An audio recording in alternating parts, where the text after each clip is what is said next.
como carpe diem, right? Welcome. Do you guys hear something in the background? Am I The hearing best way something? in the world for anyone. I got something going on in my ears right now. What's going on? It's Welcome to Jets Talk. All right, sorry.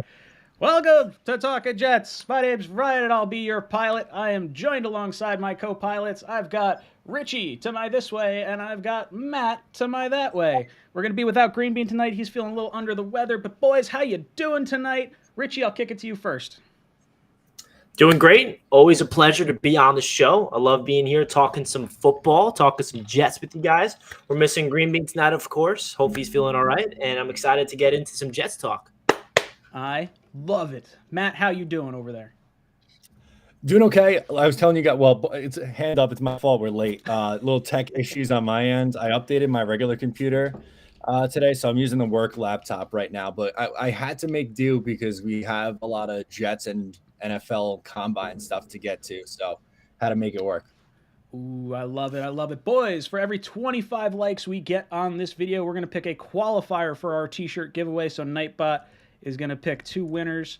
And if you're tuning in after the fact and you want to get your shot to win a t-shirt next week, all you have to do is leave a comment on this video after it airs, and you're entered into next week's stream. All right. We have... All right, let me try to say this name without butchering it. Whoop, that's a very big thing. Hold on one second. There we go. All right. 𝐒𝐮𝐬𝐜𝐫𝐢𝐛𝐬. Matt, I need help. 𝐒𝐮𝐬𝐜𝐫𝐢𝐛𝐬. I'm going to say, yeah, 𝐒𝐮𝐬𝐜𝐫𝐢𝐛𝐬 Prasad. Prasad. There it is. Okay. Thank you for the super chat, brother. He says, why during a big draft it seems a generational defensive tackle or safety always falls to us and fans want?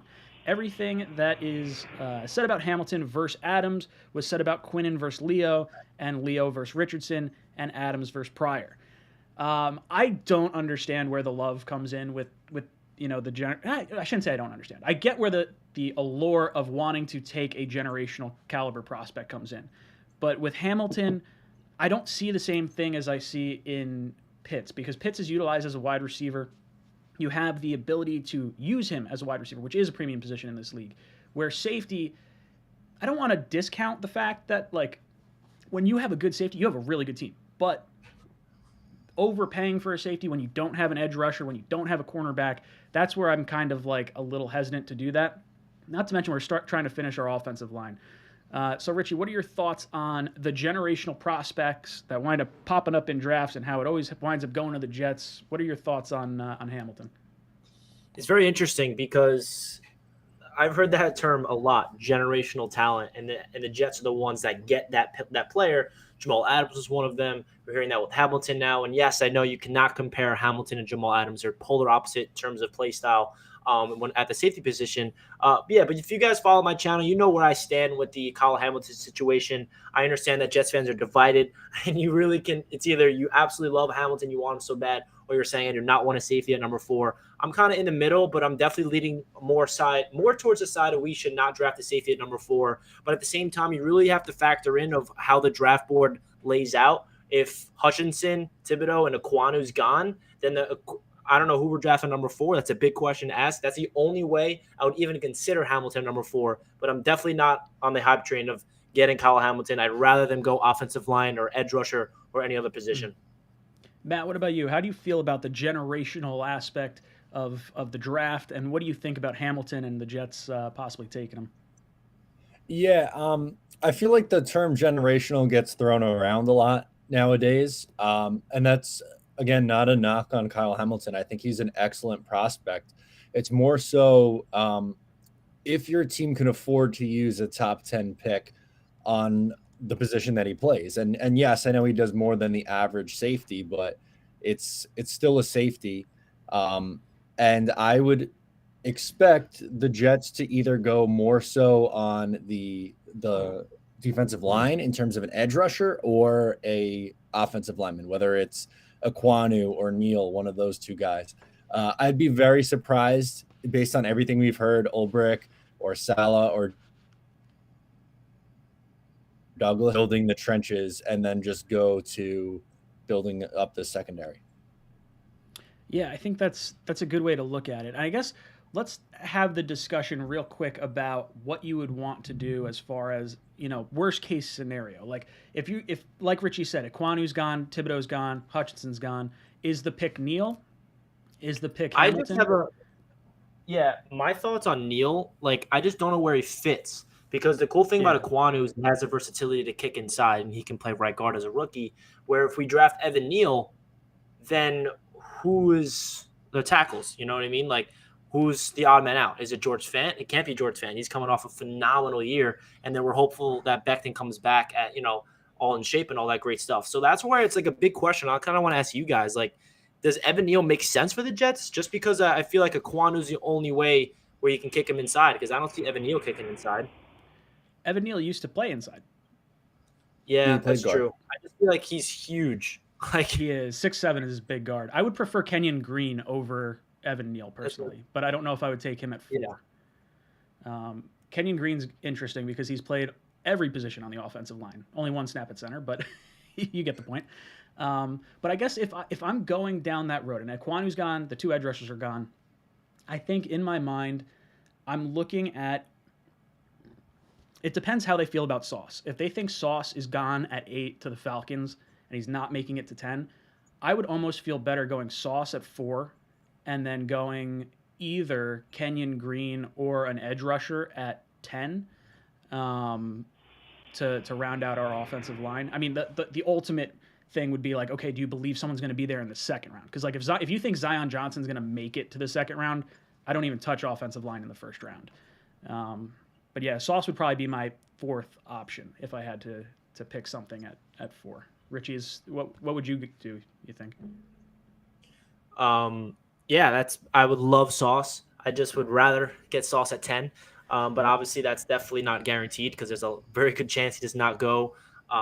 He's not on the board when we're on the clock at number 10. So that's the big question that I'm keep trying to figure out what the Jets' approach is going to be. Like, I understand Evan Neal would be the right decision, but I just don't see – I know that he had guard versatility, but it would be really interesting to see if the Jets go that route or they trade out or they take maybe Sauce or even Hamilton. I have no idea. And that's what the biggest question that I keep asking myself and Jets fans on Twitter. Like, what do the Jets do in this scenario? And I'd love to hear what everyone has to say in the chat about this too, because it's a really good question to ask. Matt, what about you? How are you feeling about, who would your 4th player be, you think? Okay. So or that's what are your kind top of 4, I guess? Like worst case scenario, the first 3 go, what's your next player, I guess?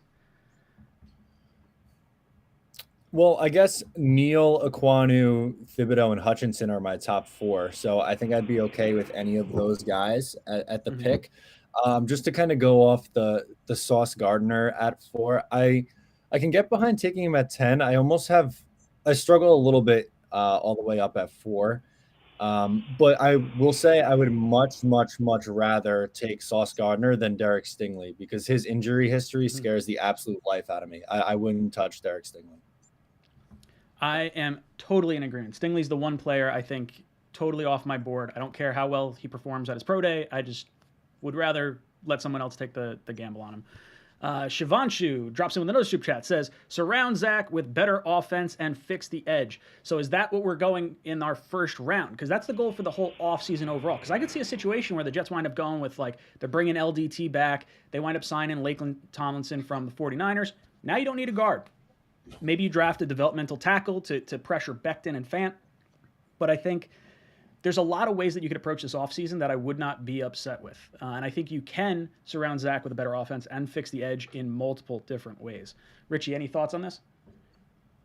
Yeah, I think, like, it's so hard to talk about the draft right now. Like, we got 2 weeks, and then we can finally talk about the draft because we really know where we're going to go. Because all of a sudden, after free agency, it's going to be, but not saying it's guaranteed, but it very could well be very obvious what the Jets are going to do in the draft based on what holes that we filled in free agency and what holes are glaring and who's available in that top 10. So I feel like that's really what's going to determine how the New York Jets are going to really go about fixing the edge and getting a better offense for Zach Wilson. If I had to guess, I do expect them to balance it and get an offensive player and a defensive player in the top 10. But obviously, they can double dip on offense. They can even double dip on defense. As of right now, it's just so hard to predict what's going to happen without seeing free agency. But I definitely feel like the priority needs to be, like he just said, surrounding Zach and fixing the edge on defense. That's the number one and number two priority. Matt, what about you? How do you think they fix offense and edge? Yeah, I think there's a lot of ways that they can go about doing this, with both free agency, obviously, and the draft. And as Richie said, we'll have a better idea of what they can do, or what their plan, I guess, is going to be after free agency. So I think they're going to utilize both, to be honest with you. I think we're going to see them be heavy on investing on the defensive side of the ball in free agency, as well as supplementing their offense. I think if it was up to me, I would try to get as much of the defense done in free agency, and then spend some of the early round picks on offense like they did last year, and then go in the later rounds on defense, kind of like, the similar recipe to the 2021 class. I think that would be my mindset behind it, but there's really many ways the Jets can go about doing this. There's not one really set way to me. Shavantshu drops in with another super chat. It says 12 years of drafting defensively, heavily filled with busts and never focused on offense. Can we stop the run, pass, punt era of Jets football? It's almost like this weird dynamic that we've drafted 2 offensive drafts in a row, and now all of a sudden we're like, no, we got to go back to defense. Like, we're talking edge rusher, corner at 10. Like, it's interesting to see how the fan base is kind of split up, and I have no problem going total offense. If you want to say offensive line at 4, wide receiver at 10, tight end at 35, and then you do whatever else after that, and you feel you have totally rebuilt this entire offense top down, and you have Zach Wilson totally, nurtured.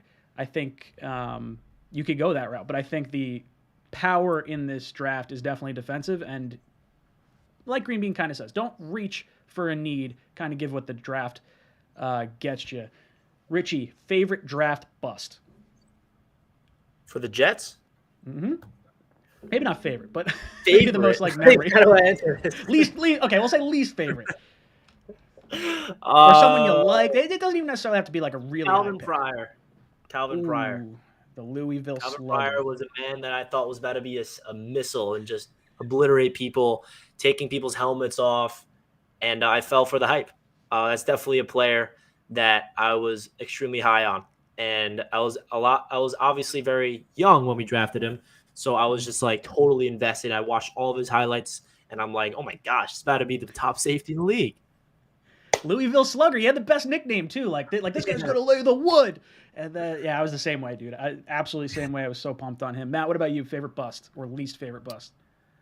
I'm gonna go Vernon Gholston, because I really thought, like, okay, here you go. This is an edge presence. Let's go. And nothing. Like, he gave you literally 0. At least Calvin Pryor was like okay for 1 out of his 3 years that he was here.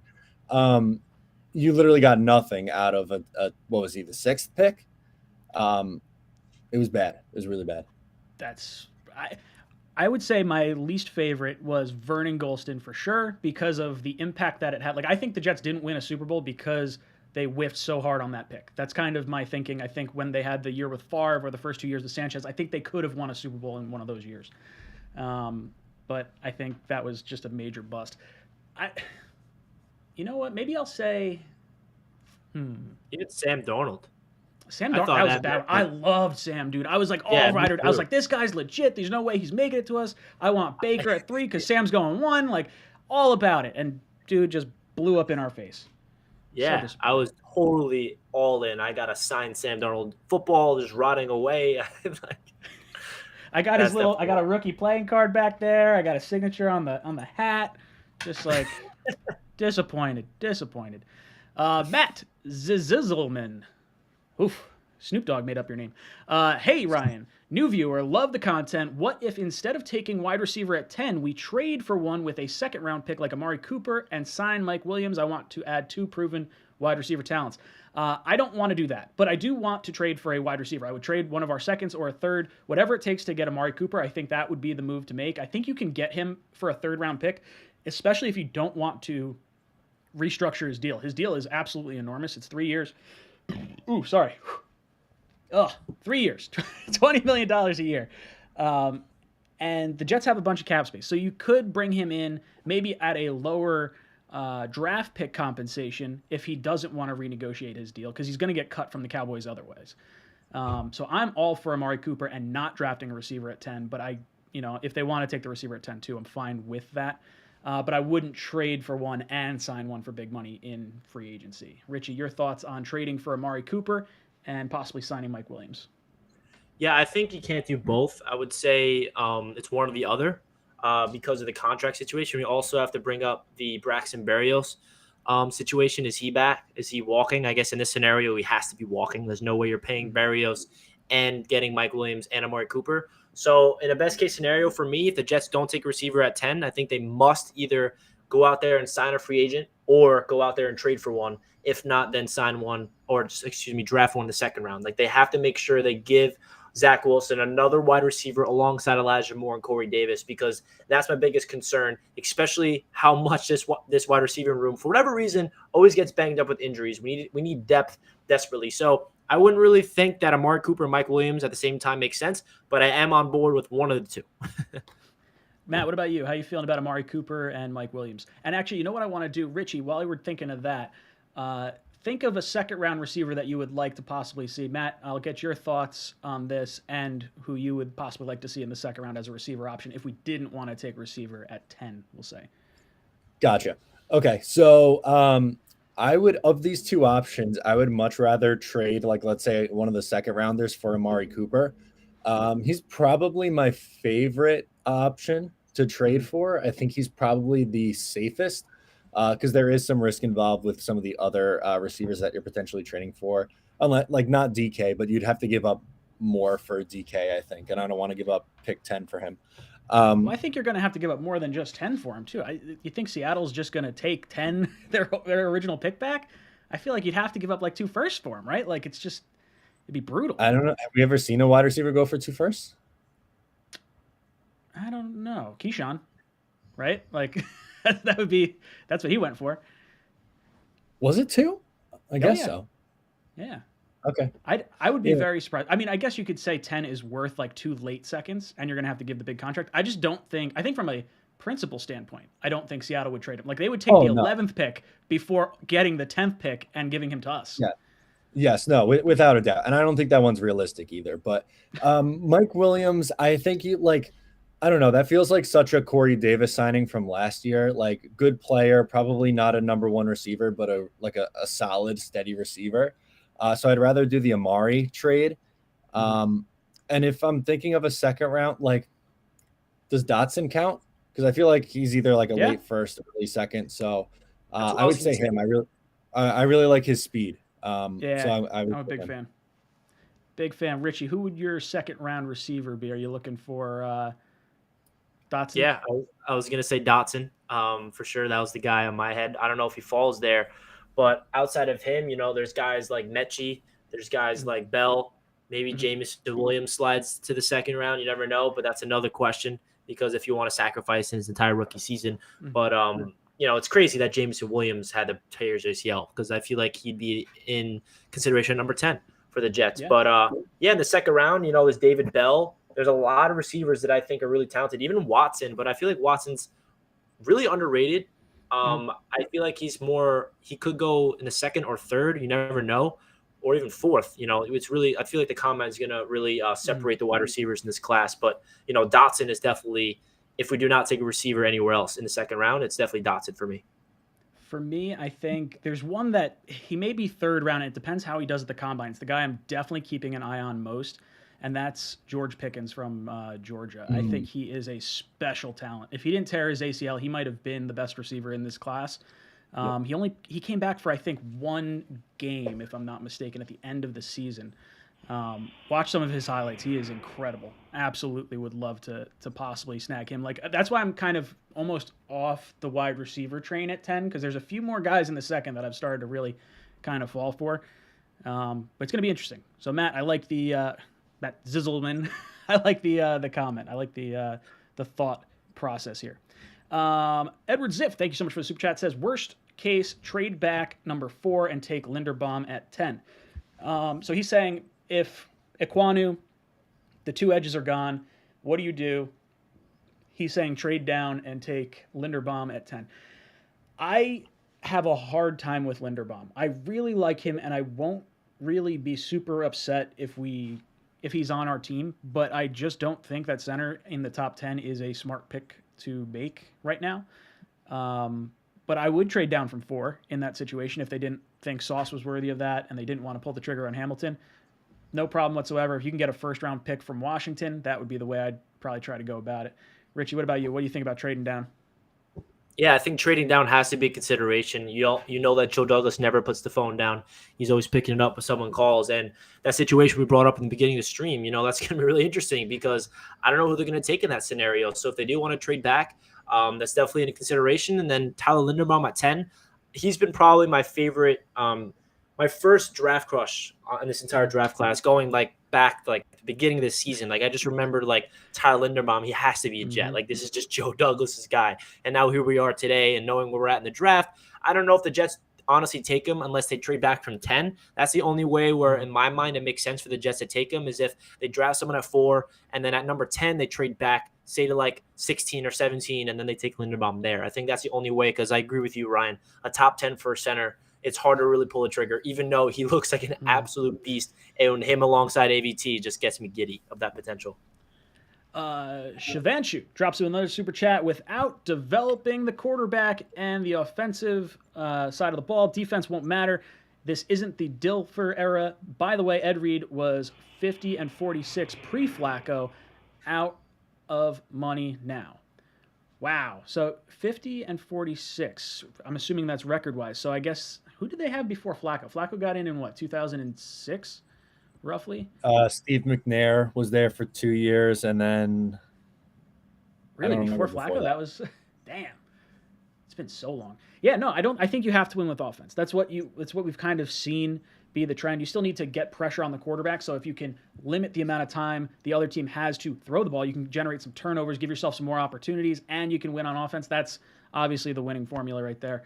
Matt, do you think it's possible to win like Dilfer did? No. No, not in 2022. No. I don't think so. I mean, you see teams with good defenses go on runs. I'm not saying that defense doesn't matter at all, but you can't have, what was Dilfer, a bottom 5 quarterback? How many bottom 5 quarterbacks are making deep playoff runs at this point? It's Eli did it twice.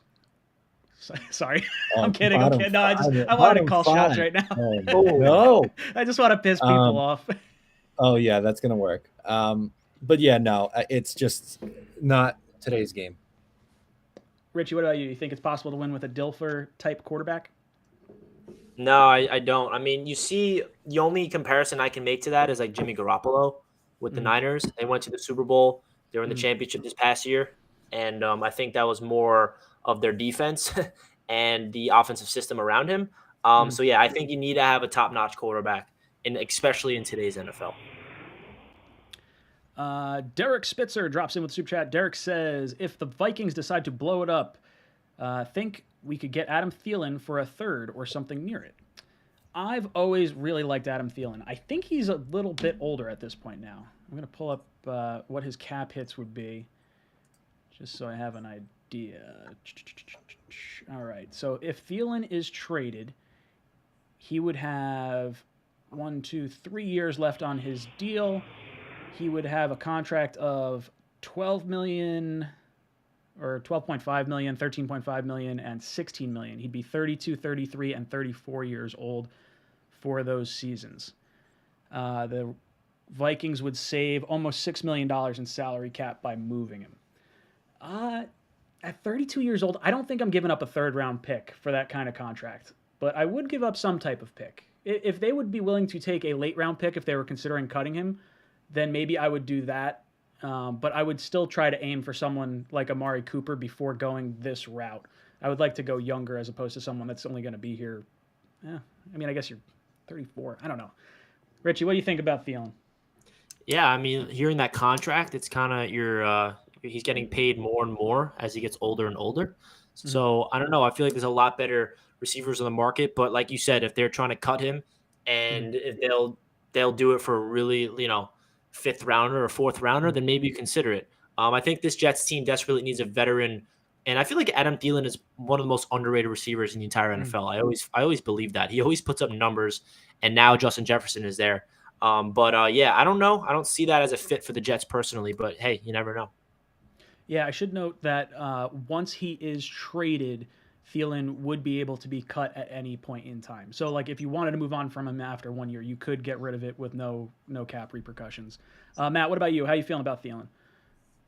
At this point, probably not. I just think he's still pretty solid receiver, but he's getting up there in age. And I think there are other better, more sustainable options than trading for Adam Thielen at this point in his career. Matt Zizzleman drops in the super chat, says, the problem with Snoop wasn't high when he made my last name. Also, do you draft Hamilton if he's there at 10 and you get Thibodeau at 4? I would be all right pulling the trigger at 10 on Hamilton. I would. If he made it that far, I would pull the trigger on him. I think the edge is the bigger of the concerns for me because I think there's other ways to solve cornerback. There's a few guys that might make it to the top of the second round. 𝐒𝐫𝐢𝐚 is the guy that I would really, really like to get at the top of the second, but he seems like he might go end of the first. Yeah, I would take Hamilton at 10. What about you, Richie? Yeah, for sure. I think Hamilton at 10 if he falls there, and if it's another glaring need, like we go through free agency. Like my dream safety duo going into next year is a combination of a new veteran in free agency and a rookie safety. I don't know who that's going to be. That safety doesn't have to be Hamilton, obviously.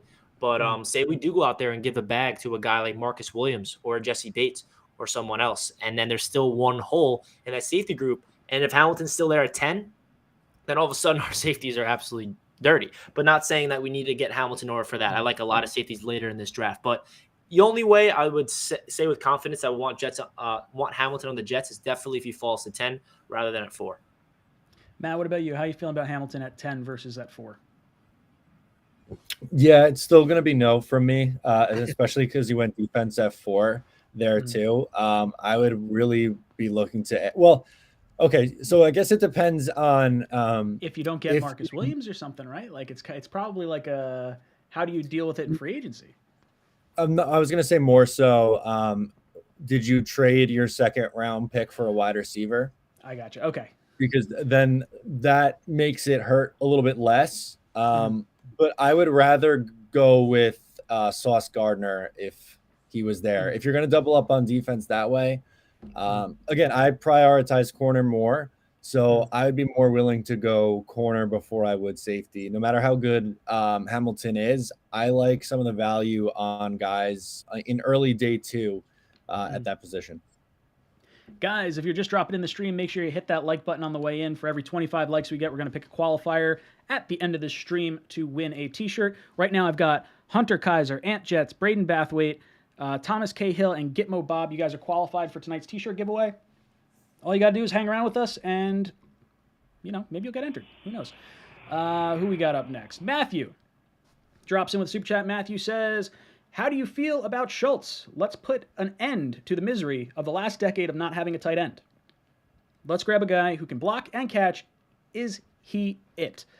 Yes, I would throw the bag at him. No questions asked. I am worried that maybe he doesn't want to come here. If there's nothing that leads me to believe that he may go elsewhere or anything, but I just think when the Jets are not a winning organization, how often do you get the top guy at that position? And is Joe Douglas going to go out and pay that much after you just had all the tight ends in the Senior Bowl that you were able to kind of take a look at? I think Joe Douglas will not, or I think Joe Douglas will want to, but I think Schultz will wind up going elsewhere in a better situation than what the Jets will be able to provide for him.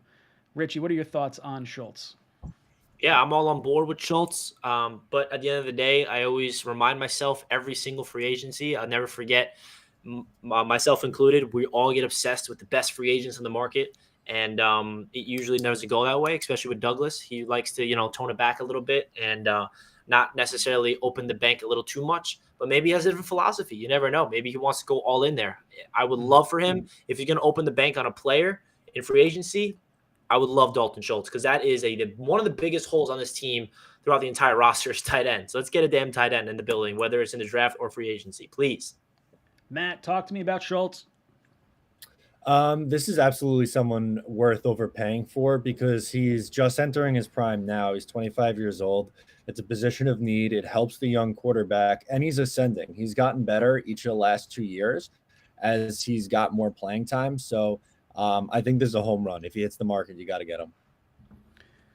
Jared drops in the super chat. Thank you, Jared. Says, we're all just guessing at this point. LOL. Bottom line, put yourself in the best position possible after free agency so you can take best player available on your board.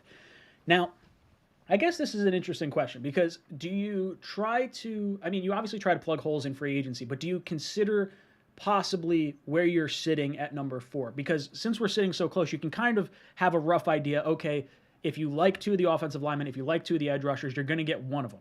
So you can plan your free agency, maybe to go after one of those premier safeties like a Marcus Williams because you're not going to have to go after Hamilton. Now, if you don't love one of the offensive linemen and you like more than one of the edge rushers, then I think you look edge. It's going to be interesting to see what happens because I guess let me pass the question off. Would you possibly change or structure your free agent signings around what might be able to benefit you the most at pick 4, if that makes sense? Richie, I'll kick it to you first. Yeah, that's interesting. I think that, good front offices always have to plan ahead. They need to understand that the draft is a month and a half away, and they can't just, they have to map out a game plan. They have to have a clear vision of what's ahead and what to expect, and they need to understand what's available at 4, what's going to be available at 10, and how we should allocate that in free agency. I think if they just go off free agency and not even think about the draft that's in a couple of months, then I think that's a mistake. I think they always have to, think ahead and understand what the different options there are in free agency and the draft. So I definitely feel like them knowing that they have the 4th and 10th pick, they have to know exactly where they want to go in free agency. Matt, what about you? How would you maneuver your free agency based on how the beginning part of this draft looks? I don't I'm trying to think of how to word this, but I think I would go to the draft based on whatever I don't fill in free agency. So I would have before, okay, I need this, and this. And let's see how we're going to attack it and see, which positions you really put an emphasis on in free agency first, because that's obviously, chronologically what comes. And then you have to fill out the roster the rest of the way. But I'm not necessarily going oh, I'm not going to sign a guard in free agency because we might be able to take one at 4. I think you pivot based on what you fill in free agency, if that makes sense. Okay. No, I think that makes plenty of sense. Multiple ways to skin a cat. Not that you should be skinning your cat. Don't skin your cat. Angel, thank you so much for the super chat. Says, do y'all think they take Jermaine Johnson at 4 if both edge rushers are gone? They coached him at the Senior Bowl, and he's been rising up the board. If you think Jermaine Johnson is your 3rd best edge and he's close enough to the guys that you have at 4 and 5, if you say you would take Jermaine Johnson at 8 or whatever, then yeah, go ahead, pull the trigger on him at 4 if you love him. What I will say is I shouldn't say the concern, but he's a super senior. So he is 2 years older than a lot of the juniors in this class. And you got to factor in, okay, did he transfer from Georgia because he was unable to beat everyone out, or was he just not getting reps to get the opportunity to beat people out? And how much do you see him ascending later on?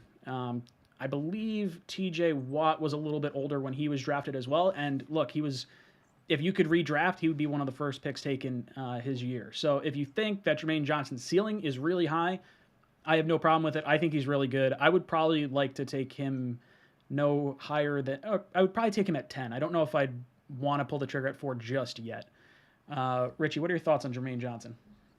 I love Jermaine Johnson. I don't know if I would go take him at number 4, but I feel like if the Jets do not get Thibodeau at 4, and he's still available at 10, I would definitely love the Jets to take him at 10 if they want to go offensive line and edge. I feel like that's the most realistic approach to this draft. Of my prediction is them getting an offensive lineman and edge rusher with 4 and 10. I could be completely wrong. Obviously, free agency is going to be a big factor of that. But I feel like if 𝐒𝐿𝐿𝐼's on the board at 4, he's going to be the pick, especially if Thibodeau's gone.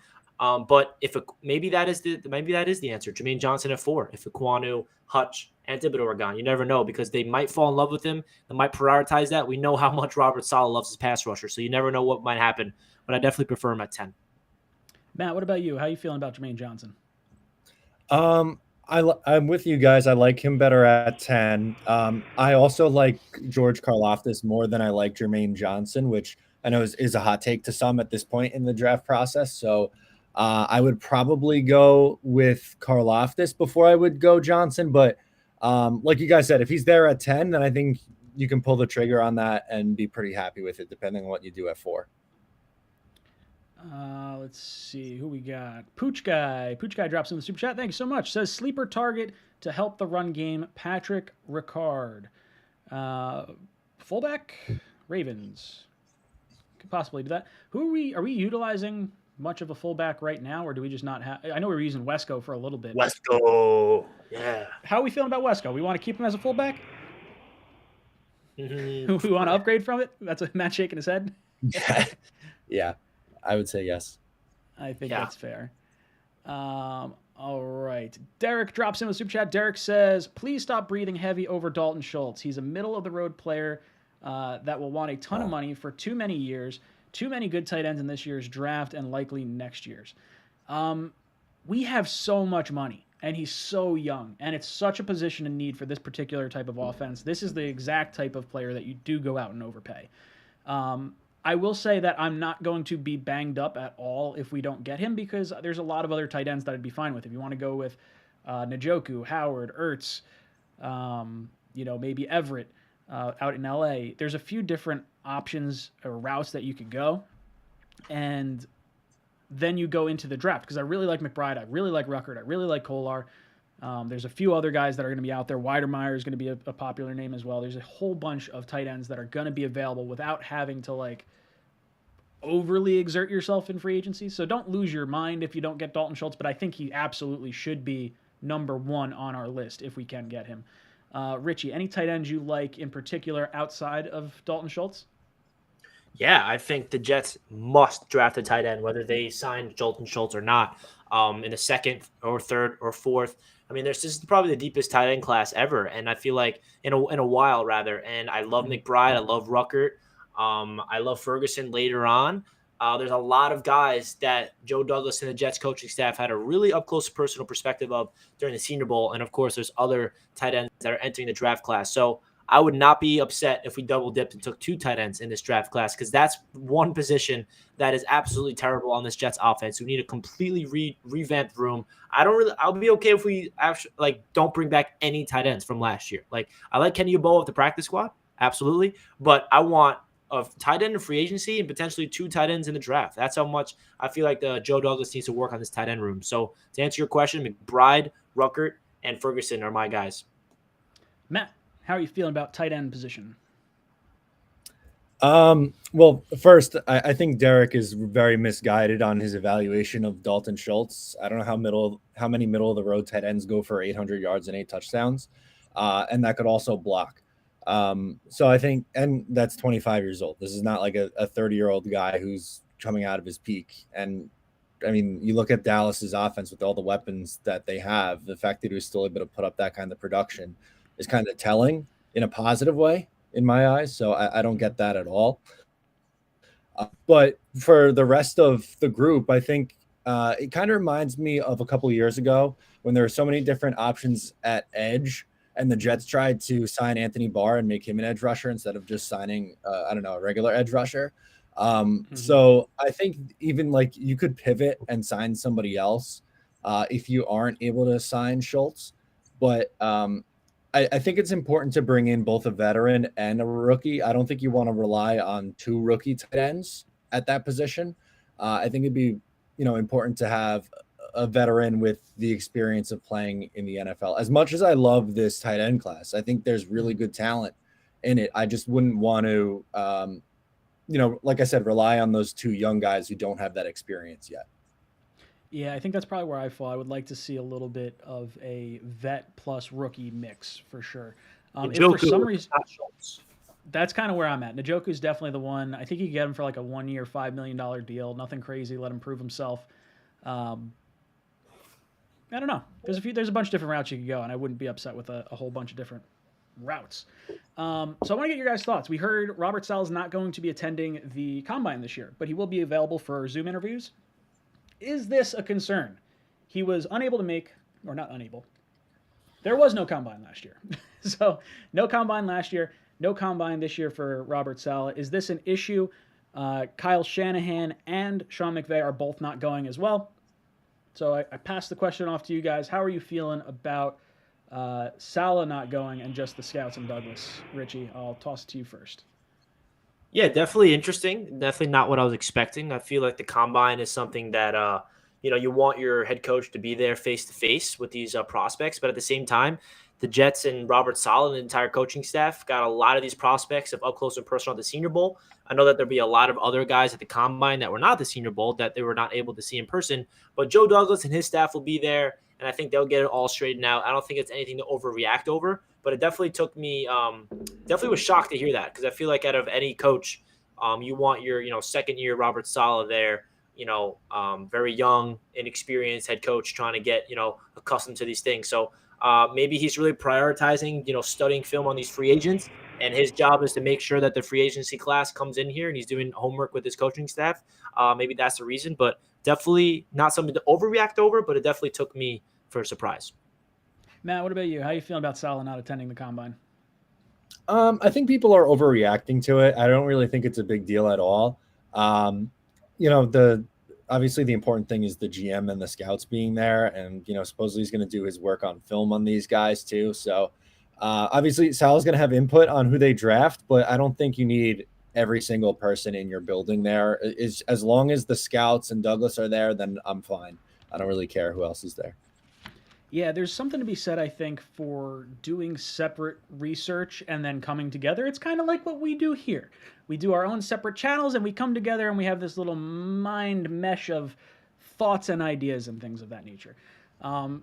I do like that you won't have the interference from the coach. Like, I think when we were under Rex Ryan, there was definitely guys like, oh, I could turn Quentin Coples into a great pass rusher. Forget Melvin Ingram. Let's go this route. Or whatever, Chandler Jones, whoever we wound up passing on that year. Or you get the Terminator and you draft the fullback. I think there's, I want the coach to have input, but I want the coach to have input after the scouts do their work, and he can meet these guys at pro days once it's a little more filtered down. Yeah, that's my thoughts on that. Nothing overly special, I guess. Derek Spitzer drops in the super chat, says Jets must find a pass catching fullback. Belichick has trouble against them. I'm fine with the fullback. I'm not putting it in any kind of priority. I don't know where I would even go, like draft-wise. I would be fine going undrafted free agent, to be perfectly honest. I'm not really spending any kind of pick on a fullback. Richie, what are your thoughts on the fullback position? Yeah, I remember last year, we were all on board of getting a fullback. We didn't. And we just ran it back with Wesco again. So I feel like it's going to be the same exact scenario.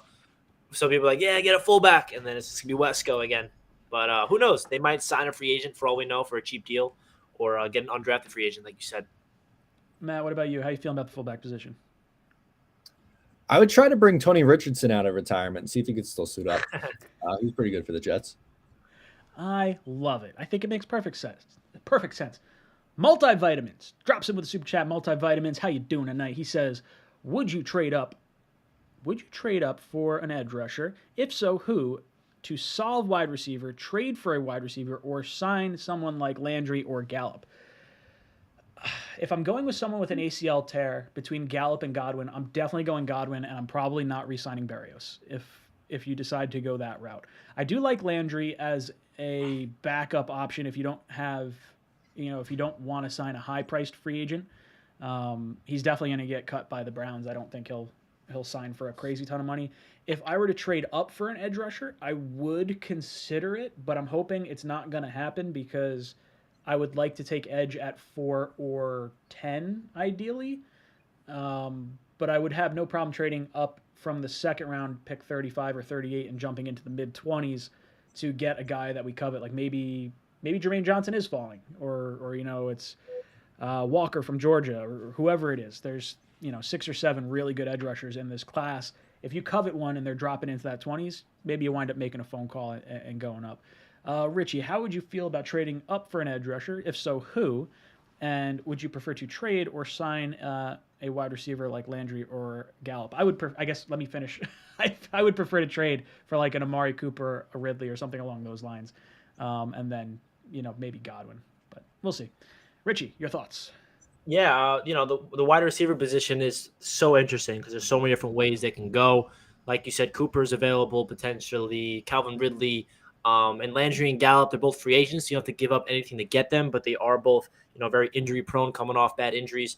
And would you trade for an edge rusher?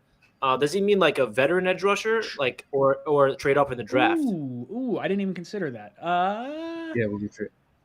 I would trade up for an edge rusher. Yeah, I don't know if I would think trade for one. Yeah, that's exactly what I was Unless going to it's say. 4 for TJ Watt. Come on. Yeah, go all in, trade all 9 picks for TJ Watt, and the defense is solved. But in all seriousness, I feel like we aren't in a position right now to trade for an edge rusher or sign an edge rusher because we did pay Carl Lawson. I feel like we're missing like a blue chip draft pick at that edge rusher position to groom alongside Carl Lawson and JFM and Quinn Williams. So I'd rather them go the rookie route at that starting edge rusher position than trading for one, in my opinion. Matt, what about you? How are you feeling about trading for an edge rusher, whether it be through, just trading or trading up for one? And then what do you think of wide receiver? I definitely think it's possible. Like there's some name like Danielle Hunter is someone who could potentially make sense to trade for. One of the Smiths from Green Bay, maybe you trade for. I'd probably prefer to attack in the draft, but I think there are options out there. So Danielle Hunter, Zadarius Smith, or Preston Smith would probably be the ones that make the most sense. And Landry, I think, is pretty much cooked. Gallup coming off the injury scares me, and I think Gallup's going back to Dallas anyway, which is why I think Amari Cooper is going to be available. So I'd rather trade for Cooper than sign an injured Gallup, I think. Yeah, it's interesting to bring up, too, the whole trading. I would say if I could trade for an edge using a second-round pick, like if I didn't have to give up 4 or 10, I'd be more on board with it. So if there's like some kind of like a Danielle Hunter where they're trying to clear some salary cap space, I would be totally on board with that kind of trade. But I think he is talented enough. I believe he was the fastest player to 50 sacks, if I'm not mistaken. So I could see someone giving up a higher pick than our second-rounders. But we shall see. Yoshi says, did you guys see Mekhi Becton's workout video? I did not see it. Did you guys see it? Yes, I did. Oh, yeah, he's pumping iron, man. He was moving it around. There you go. I figure All I those saw him going back in and shambles, seeing that man in shape, going crazy. I was going to say, I saw him, he responded, I think it was it on Instagram or Twitter, that he kind of went back and forth with another fan about his weight. I guess he posted 777, and the fan was like, oh, yeah, is that your weight? It's like, yeah. It's like, man. It's just, I feel bad for him. I mean, what I try to say is he gets so much hate, like on social media. It's like, it's making it a little more difficult for him mentally to get through it, I mean, but you have to be mentally tough. So that's another thing to survive. So I still believe in Mekhi. I feel like he's going to prove a lot of people wrong. Ruben Dario Toribio. That's a big name. We got a big contract for Davis. I only see us drafting a wide receiver or trading for a second or third wide receiver. I don't think we're spending $25 million for just 2 receivers. Corey Davis could be cut after this year. His contract was a 3-year contract that was really a 2-year deal with a team option for a 3rd year. So you could move on from him with, I believe, like a $1 million dead cap hit. So I don't think signing any receiver, whether it be free agent or draft, necessarily, I don't think you're prevented because Corey Davis is on the field right now. Ideally, Corey Davis plays phenomenally well. You want to bring him back for the 3rd year, and then you just have a deeper wide receiver room. Richie, your thoughts on Davis and paying a lot of money for just 2 receivers? Yeah, I mean, like you said, Brian, we're not really paying him that much because if you can get out of it after this year, it's essentially a 2-year deal. I'm excited for Corey Davis in this year. I feel like people forget that he started off the season very hot. I mean, he had 2 touchdowns on opening day. He had that crazy game against the Titans. and then he kind of, started having some drop issues, very inconsistent, and then he had that injury concern. So I'm hoping that year number 2 with Zach Wilson, they get that chemistry going, but I do not think that the Jets should feel like they can't go out there and pay a big receiver just because Corey Davis is on the books, even though you can get out of his contract after next year. In a perfect world, I really hope that they re-sign 𝐉𝐞𝐲 and then they still get a receiver, whether that's free agency, trade, or the draft. But we will see. But to answer the question, no, I don't think Davis' contract should hold him back on any wide receiver potential. Matt, what about you? How you feeling about the receivers, and does Davis impact how we handle our wide receiver room? No, I don't think he really has that big of an impact because, as you guys mentioned, you can move on from him after this year. I really hope that he bounces back and plays well, and you want to bring him back for year 3. But, luckily they can get out of it for very little dead cap money to if they want to move on after this year. So I really wouldn't let him impact your plans too much. I personally, I want to see him here in 2022. I liked the connection that he had with Zach earlier in the year. Now, I think Zach kind of got into a habit of force feeding him a little bit too much, but I think he could be a versatile piece for this offense. So I would like to see him back and fully healthy this year. I'm not ready to give up on him. I know it was tough in 2021 for him, but I think he's a steady receiver who is going to impress some people this year. Let's see. What else we got? So which players to watch at the Combine? So I want to talk a little bit, if you guys have a player or however many you have that you'd like to possibly talk about that you want to keep an eye on for the Combine. I think for me, the guy I'm most excited to see is George Pickens. I think the ability to watch him cut and test with some of the other wide receivers is going to be really impressive. He's someone that I thought, based on his skill and the tape that I saw from him last year, I think he definitely could be a top receiver in this league for sure. On the defensive side, I guess I'm looking at the cornerbacks and no, probably edge rushers. I probably want to see Jermaine Johnson is probably the guy on the defensive side that I'm most excited to just kind of sit and watch and just kind of learn a little bit more about. Richie, what about you? Who are you trying to watch at the Combine? Yeah, I think the receivers are going to be fun to watch. I'm looking at some sleeper picks like Christian Watson. I'm excited to see what he can do. Dotson, what is he going to run? Because I know that he's a speedster. And on the defensive side of the ball, I feel like the D-backs, I'm excited to see Sauce Gardner. I heard that, Stingley's not going to be there. And also, how about the big fellas? I remember 2 years ago, Mekhi Becton ran that 40-yard dash. I'll never forget watching that live, and it was so impressed. I was like, yo, that guy's sick. He needs to be a Jet. And then here he is, he's a New York Jet. So maybe 𝐒𝐿 or I don't think Neal's going. I think, or I could be wrong, but maybe one of these big fellas can go out there and run a crazy 40-yard dash. I always love watching the offensive linemen, defensive linemen at the Combine. I don't know why. Yeah, you brought up Evan Neal. That's interesting because I think he has the most to lose because last I saw, I believe he was the odds-on favorite to be the number 1 overall pick, and him not going to the Combine opens the door for 𝐒𝐿 to really have an opportunity to shoot up the draft board here. So, interesting decision by Neal. Matt, what about you? Are there players that you're, kind of sitting back and wanting to watch? Yeah, definitely. I think there's a lot of storylines that are interesting this week. First, I want to talk about someone who's not going to be there, and someone that I like a lot, George Karlaftis. I think that's a massive mistake on his part because he's such a athletic freak. I think if he went and showed hey, this is, I am athletic enough and I am bendy enough to play edge, that it would have only helped his stock. So don't love that. But in terms of people who are going to be there, I'm looking for Drake London and his 40 time. I think that's going to be really important because everyone knows that he's, a really good jump ball guy. But I was listening to a podcast and they were saying that there's rumors that he's going to run close to a 4.7, which is really not good. But if he ends up in the 4.5s, then I think you're like, okay, you're fine. He is what he is. But at 4.7, that would be worrisome to me. And then, I think I want to see the corners run. I think the 40-yard dash can be a little overrated at times, but I think it's important for the corners because, they're chasing wide receivers and it's all about makeup speed and acceleration and getting to the ball. So, that's kind of my roundabout look, I guess. Jose Cornel drops in the super chat, says, my sleeper pick, Christian Watson, is going to be the best receiver in this draft. Book it. That would be amazing. That'd be great. I think a lot of Jet fans would probably like to grab him. I would say third round is probably where I'm really starting to look, because I think there's still enough receivers in the second round that I'm not sure I'd pull the trigger on him. But his highlights, man, he's fast. He's a quick dude. And he's tall, too. Isn't he like 6'4"? Yeah. Massive. I don't know. Absolutely massive. I haven't watched enough of him yet, to be honest. He's still on my list, and I know we're getting really close here, so I'm sleeping on him, but I have to look into him some more. We should do a few Tuesday streams where we just look into a few prospects. And we'll say, like, hey, maybe next week's, like, receivers or something. Okay. I don't know. We'll see. Probably not, but we'll talk about it. Richie, any thoughts on Christian Watson?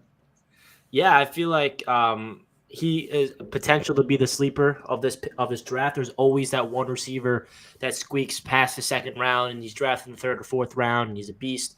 So you never know. Maybe Watson will be that guy. I feel like he's really fast for his size, his good hands, and I think the only thing that's the reason why it's not like a second round or first round talent. This is a limited route tree. I feel like he's not the best route runner at creating separation. So we'll see what he does at the combine. We'll see where he ends up, but I definitely feel like his potential to be a steal of the draft for whoever picks him.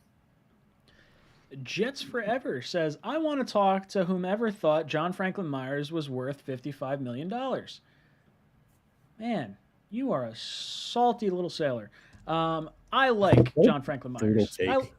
I like John Franklin Myers. I think he was playing out of position this year because of the injuries to Carl Lawson and Vinny Curry. I think we're going to kick him back inside, and we're going to see just why he's worth this contract. But I do want to keep in mind that it's really just a contract for next year. You can get out of it after this season, and there's almost no dead cap hit. You'd save $11.2 million of the $12.4 that you'd wind up having as a cap hit for 2023. So it's really not a bad contract. I think people just got spooked by like the numbers initially. It's one of those NFL deals that's like, okay, hey, we're giving this guy an extra deal and we're spreading out his signing bonus so it doesn't impact us all in this 1 year, even though his signing bonus really wasn't that big. The tape don't lie. Yeah, Richie, what do you think about John Franklin Myers? Yeah, Jets Forever is my guy. He's always on my streams. I appreciate all the support, but I disagree with this wholeheartedly. I think John Franklin Myers, if you think about it, he should be a free agent right now. And if we did not give him that money, he would be hitting the open market. And say we're sitting here like, oh, I want Berrios back. Oh, I also want Franklin Myers back. Oh, what about Foley? If John Franklin Myers and Foley Fatukasi were both walking in free agency right now, we'd have a really big problem. How are we going to get a guy that's going to fill in for JFM who could be a versatile threat at both edge and defensive tackle? And if you look at the tape, it doesn't lie. I mean, he was disruptive throughout the entire season. He does not, pad the stats with sacks, but he was still a player that was making people just shedding off blockers through the edge, going inside, going outside, just being a disruptive mess. And did you guys watch the Houston Texans game?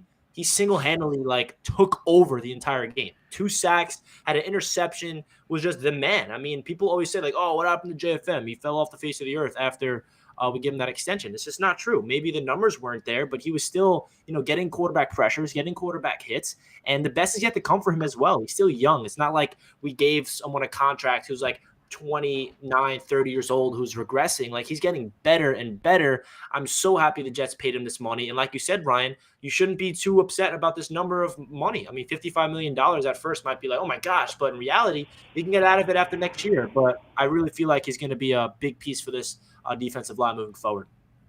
Matt, how you feeling about JFM? I am feeling happy that he's a Jet because he's versatile. He can rush inside or outside. I prefer him inside, but he's fine on the outside. And he's a versatile rusher. He doesn't just win in one specific way. And Richie's 100% right. He may not show up on the box score every single week, but he does the little things right. And if you watch the tape or if you watch the games, he's always involved in the play, and I think he is a very underrated player on this team, but too much box score watching. AZ Jets drops in with a super chat, says Thibodeau or Icky at number 4, Kenyon Green or Jermaine Johnson at number 10, Brisker or Zion or McBride at 35 and 38. And then Muma at 69. All realistic options, in my opinion. Would love to see this come draft night. Yeah, that's kind of where I'm at for the most part. Jermaine Johnson and Kenyon Green, I do want to see a little bit more of before I want to commit to them at 10. But I do like Thibodeau or Icky at 4. I would add in Sauce Gardner at 10, as well as some of the receivers, depending on what happens in free agency. I do like Brisker. I would add Petrie into that second-round mix as well. Hopefully Zion is there. I would love to not take offensive line in the top 10 and be able to get Zion at 35. I think if he falls, you want to make sure you take him at 35 because you have the Giants and you have the Texans between our two picks, and I feel like they would go offensive line there. Richie, your thoughts on AZ's mock offseason? Yeah, it's a very realistic scenario. I think there's a very good chance that both Thibodeau and 𝐒𝐿 will be available at number 4, and that's going to be really interesting because if that's the case, I feel like free agency might answer that question for us, but as of right now, if the Jets are on the clock and they're both available, I'm going to be like freaking out just in terms of who's it going to be. Like, I don't know who the hell they're going to take. But say hypothetically it's 𝐒𝐿 at 4, then I would definitely like rather Jermaine Johnson at 10. I'm all on board of getting trench work at 4 and 10. I feel like that is just what I feel like Joe Douglas is going to do. Prioritize the line of scrimmage to both sides of the ball in the first round. And then the second round, like you said, Ryan, if Zion Johnson's there and say we don't get an offensive lineman in the first round, that would be a home run for the Jets. He would be our starting right guard for the future. And then we got Johnson and AVT in back-to-back drafts as our guards of the future. We all want McBride for sure in the second round. I think that's the big name. And Brisker's dope. Jalen Petrie, I'm really high on as well. And the third round, I think Muma is a very good possibility. I feel like a linebacker in the third round or fourth round makes a lot of sense. But yeah, AZ Jets got a really interesting game plan here. I feel like he took this from Joe Douglas's his desk. Matt, what are your thoughts on AZ Jets mock draft? I think he's pretty spot on with all of his different scenarios at each spot. And like, he pretty much he spells it out essentially at 4 and 10 flip-flopping between edge and offensive line. That's where I think the Jets will prioritize with one of their first 4 picks. If like, let's say just for example, they use one of their seconds to trade for a receiver, then I would put almost anything that the first 2 picks are going to be some order of offensive line and edge, just because that's really their bread and butter of this team. And then rounding out with, I like Brisker a lot.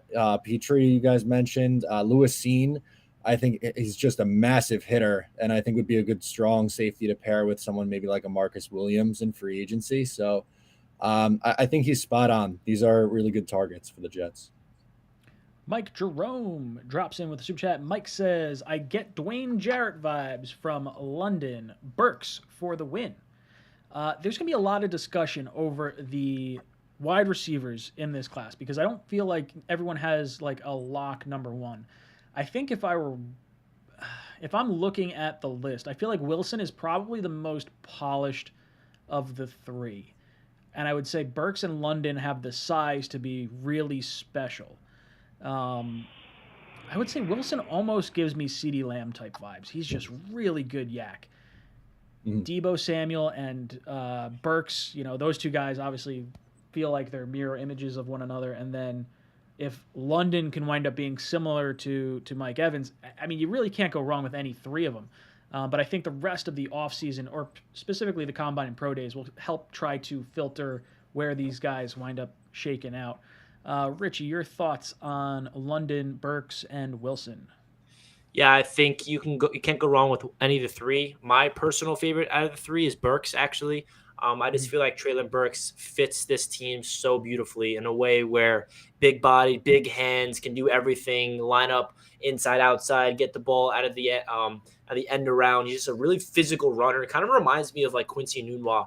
And I feel like that was just one of my favorite Jets that never panned out. I just love the way he ran with the ball, his physicality, and Treylon Burks kind of reminds me of that. That's nothing against Garrett Wilson or Drake London. My next favorite is definitely Garrett Wilson and then Drake London. But I feel like if the Jets go, it can't go wrong with any of those 3, but that's my personal list. Matt, what about you? How are you feeling about the wide receivers at the top of this draft? I agree with Richie. Treylon Burks is my number 1, followed by a close second, Garrett Wilson. I'd be more than thrilled if one of those 2 guys are a Jet at 10. Drake London, I'm not as down on him as Mike is, but I would be lying to you if I wasn't like a little bit concerned with just his play style. I understand that he's like a jump ball guy, contested catch guy, but I worry a little bit with the speed, and I think we'll have a better idea after the combine, how that's going to fit. So it's going to be a really big week for him. Our good buddy, the P Assassin. I'm not going to say the full name because I got yelled at yesterday. Ask Matt how he feels about trading up to number 1 to draft Kyle Hamilton. Also, don't sleep on John Dotson in the slot boys. Matt, you trading up to number 1 to get your boy Hamilton? I would do it like Mike Ditka style and give up my entire draft class to go up and get him. I think that's the only way you can go up and do it. Yeah. And look, hey, I love Dotson. Would be very happy with him if you could get him in the second round. Shavanshu, dropping in with another super chat. Thank you so much, brother. Says Joe Blewett, Jets X Factor, calls Neal a bitch and soft. He hates that pick during all his film study streams. I also believes Hamilton is overrated. Ask him. I do know that he thinks Hamilton is overrated. I had him on recently where we were discussing this. And Neal is someone that I don't think he's 4 on my list. I would say the edge rushers in Hutchinson and Thibodeau would be my priority, then Ekwonu, and then probably Sauce Gardner at 4 before I get to Hamilton or Neal. That said, I wouldn't be upset with Neal either. I think he's got some positional versatility, but I trust Joe's eye for film more than anyone else. This guy literally will dive in for like a 2-hour film session and doesn't care. Just we'll go through the entire thing and he will just nonstop talk the entire time, and I love it. I absolutely love Joe's breakdowns. Richie, your thoughts on Evan Neal and Kyle Hamilton? Yeah, I talked about Neal in the beginning of the show. I just feel like the fit's personally not there with the Jets, even though he very well could become the first overall pick to the Jacksonville Jaguars, which isn't anything. Say we didn't have Becton, say we did not have a young tackle on this roster, then yes, draft Evan Neal at number 4. But since we do, I just don't feel like Neal makes sense for the Jets personally. I know that he played guard. He has that versatility, but he's grown since then. He's a 6'7" man, and I don't really see him kicking inside. But hey, I could be wrong. And then Hamilton, him being overrated. Hey man, I can't really, debate with Joe about this because he watches, way more film on him than I have. I've done homework on him, and I was actually very impressed coming away from Hamilton to a point where I'm like, wait, do I want him at 4 now? Like, no, I don't. Like I almost convinced myself because I fell in love with him as a player, but then I had to ground myself and realizing the reality of the situation. But yeah, that's really my takes on both Neal and Hamilton. Matt, your thoughts on Neal and Hamilton? I love Joe Blewett. He's a very, very smart guy, and he knows more about football, or he's forgotten more about football than I probably will ever know. I don't agree with him on Evan Neal, though. I think people are kind of looking too much into him in a way. I think this is someone who's like so good and almost like over analyzing him at this point. I think he would be the smart pick for Jacksonville first overall. I think he's that good. With Hamilton, I kind of see his point on, though. I feel like the term generational gets thrown around a whole lot. So I could see why you might come away with that take. I think he's a really, really good prospect. Maybe great, but generational might be tough because it's kind of like the boy who cried wolf with these generational prospects at this point. Yeah. Iowan Jets fan says the Jets covered him with sauce has way too many levels of humor in it. Yes, I would love to say that. If I could say, hey, we're going to cover you in sauce today, like it just makes my day so much happier. Anytime I can work innuendos into any conversation I have, it's a glorious thing. V-Man drops in with a super chat, says, NYJ Trivia. Name 4 players on the 1960 Titans that made it to Super Bowl III. Sorry, I wasn't alive. I couldn't name you one player on the 1960 Titans. Vinny, help us out. We're younger. Yeah, so are you, Vinny. Vinny's not old either, but like, I don't. He's the historian. He's the historian. He's got all soul. the trivia. He really is.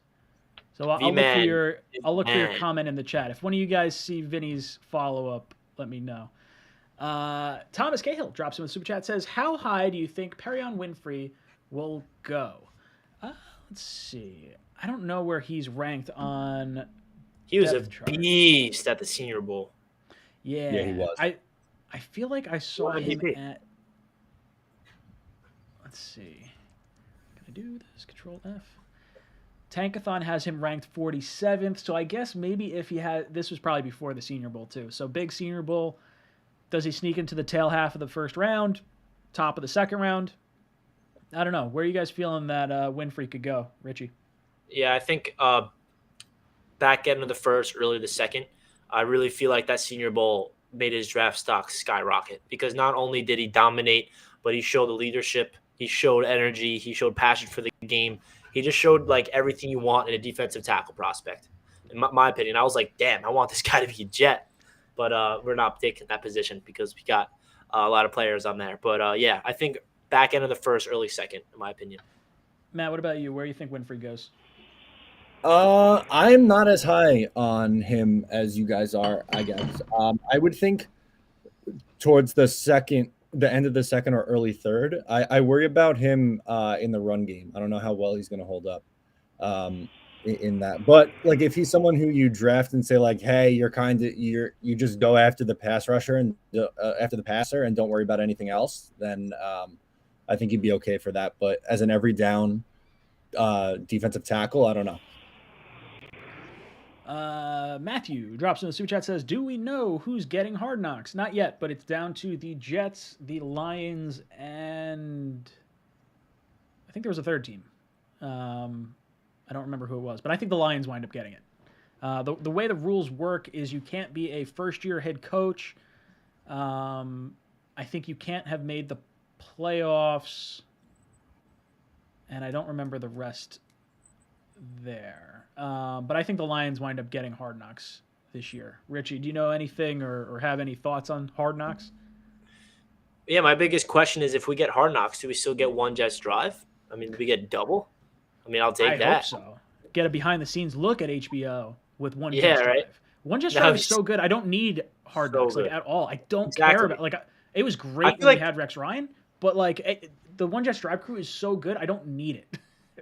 And it's also gonna like dramatize the Jets, like from Yes. the NFL world. Like that's the one thing about Hard Knocks. Like if the Jets are on there right now with the way social media is, I just feel like it's gonna either put the Jets in a good light potentially or a bad light. But I'm totally content with one Jets drive to the point where I can care less about Hard Knocks because the Jets have such an amazing video creation team over there creating that one Jets drive productions. It's amazing. Matt, your thoughts on Hard Knocks? My guess is it's going to be the Lions. I think they're going to really go off the Dan Campbell, like kind of just pumping that up. I really think Aiden Hutchinson's going to be the pick at 2, and I feel like that'd be a really good way to market him. He has his own podcast and stuff like that, so he's pretty good in front of the camera. So I think it would make sense for them to kind of be like, oh, the revival in Detroit storyline. Like obviously New York plays too, but my guess would be Detroit. Guys, if you're just tuning in, make sure you hit that like button on the way in. For every 25 likes we get, we're going to pick a qualifier for our t-shirt giveaway at the end of this stream. And if you're watching this after the fact, make sure you leave a comment on the video down below, and you'll be entered into next week's t-shirt giveaway. Disregard Papa comes in with a super chat, says, would you draft 𝐒𝐿𝐴𝐻 at 4 and then Sauce at 10, or Thibodeau at 4 and Charles Cross at 10? Or 𝐒𝐿𝐴𝐻 at 4 and a receiver at 10? Or would you draft Penning? Or so many ors. Let's see. Let me think about this real quick. My brain hurts reading this question. Yeah. We don't know what commas are or periods. Okay. I'm going to say my first choice here would be 𝐒𝐿𝐴𝐻, then Sauce. My second choice would probably be 𝐒𝐿𝐴𝐻 and a receiver. Then probably Thibodeau and Cross, because I'm not necessarily looking for a tackle. So I think Cross and Penning aren't necessarily what I'm looking for at the top of the draft. So 𝐒𝐿𝐴𝐻 and Thibodeau would be the two guys I'm looking at 4. Sauce, and then either receiver or... It's probably Sauce or a receiver at 10 for me. Richie, your thoughts on this list? Yeah. You want to reread it to me? You can look at it. Better be on the screen on your side. I would love 𝐒𝐿𝐴𝐻 at 4 and then Sauce at 10. I would love Thibodeau at 4 and Wilson at 10. I mean, There's so many different things I love in this draft. It's kind of overwhelming. Like, it really is. But my favorite one is definitely 𝐒𝐿 at 4 and Sauce at 10. And then getting Matt, a what about- receiver somewhere else. Matt, what about you? My favorite is 𝐒𝐿 at 4 and receiver at 10. Mhm. I'm okay with 𝐒𝐿 and Sauce. I don't think that's, an awful idea either. I think if that's the play, then I would hope that the second rounder was used to trade for an established wide receiver. But my favorite is probably 𝐒𝐿 than receiver. V-Man drops in with the answer to his question, says the answer is Don Maynard, Curly Johnson, Bill Mathis, and Larry Grantham. Grantham. Sadly, have all passed. Yeah, it's very depressing. Shivanshu drops in with another super chat, says, feels like injuries hurt our chances of growth every year, afraid that players we depend on will tear something every camp or get mono. Can't have Moore or Carter get etc. get injured. Joe really hates Neil. Joe is very passionate. I can't wait to have him on. I gotta have him on next week or so. I'll reach out to him. But let's see. Injuries. They've been a huge issue for us at least the last 2 years, if not the last 3 years. But I feel like we're building enough depth right now because of how many draft picks we've had and the amount of young players we have on this team that you're going to see less injuries. You're still going to have those freak ones. I mean, statistically speaking, you're probably looking at 1 or 2 ACL tears a year in training camp per team. You just hope it's not a major contributor.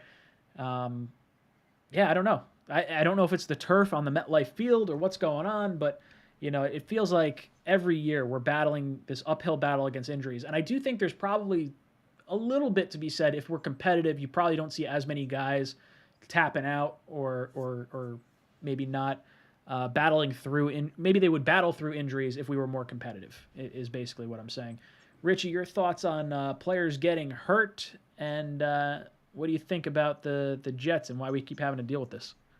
Yeah, if you guys watched Joe Douglas's press conference after the season, he got asked about that, and they're doing a lot of homework and putting a lot of resources in the injury concerns for this Jets team and how to make sure the trainers are, going with these players to avoid soft tissue injuries. And they saw a growth in, they did not see a lot of soft tissue injuries, but they saw a lot of Achilles this year. So hopefully they can fix that. It's probably one of the most gut-wrenching things about being a Jets fan, especially recently, is it feels like every single year the season ends before it even begins. I mean, I'll never forget being so excited hearing Carl Lawson just dominating training camp left and right, and then hearing that he's getting carted off the field, and we finds out that he ruptures Achilles. That was absolutely just terrible news. I mean, it's the reality of football. It's a reality of the sport. But it really comes down to luck and taking care of your bodies at the same time. So let's just hope that the Jets can stay healthy and their most important pieces, especially last year's draft class, they can all stay healthy. Because last year we had the most money on the injured reserve list in the NFL. And I just don't know if it's like a curse or if it's just the trainer's fault or I don't know what the issue is, but it's always the Jets and it drives me crazy. Let's just get obviously there's going to be injuries. Let's just hope it's not too major and too major players. Yeah, I believe last year we had 26% of our overall salary cap at one point was on the IR. And I think that was like around week 14 or so. So it could have gone up the last little bit of the season, but definitely not good. Matt, your thoughts on the injuries that we've been dealing with? It sucks. I hate it. I don't know what the hell they could do to fix it. Maybe new training staff. I don't like the Giants play at MetLife also, and I feel like they don't have the same number of injuries the Jets do. So something is clearly not working here. It is a league-wide issue too, by the way. Like it feels like these teams are getting beat up every year, and I feel like it gets worse every single year. So I don't know, but it's frustrating, especially when last year was probably the worst I've ever seen it. And coming off of 2020, I didn't think it was going to get worse than that. So fingers crossed it doesn't triple down because I don't think I can handle that. I would lose my goddamn mind. Jose drops him in the super chat, says, if Zach completes 65% of our passes, we are on our way. I completely agree. He finished just under 56% of his passes this past year. If he can get up to 65, especially with some extra weapons, maybe not as many drops, then we'll be in some good shape. I did see, let me see, I thought I saw adjusted completion percentage. take a look. Okay, yeah. So if you adjust his completion percentage for drops and everything, it's only 57. So it's really not enough to impact it. So if we can get up to 65, that would be absolutely incredible. Richie, is there a threshold you want to see Zach get to, or you think 65 is a good number? Yeah, and completion wise, definitely minimum 60 plus. I feel like that is like the bare minimum.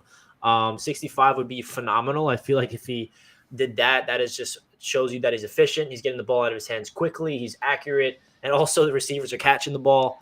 But I feel like the more important stat for me for quarterbacks is going to be the turnover ratio and more passing touchdowns, because he only had 9 passing touchdowns as a rookie, which is underwhelming. And he had more interceptions. And obviously, he finished off the season with a really good ratio. But I feel like the turnover to touchdown ratio is what I'm looking at for Zach Wilson moving on. Because if he can learn to protect the football and limit the turnovers and find the end zone more often, I feel like that's what's really going to take Zach Wilson to another level. But 65%, sign me up. Matt, what about you? You thinking a certain percentage to have a successful season for Zach?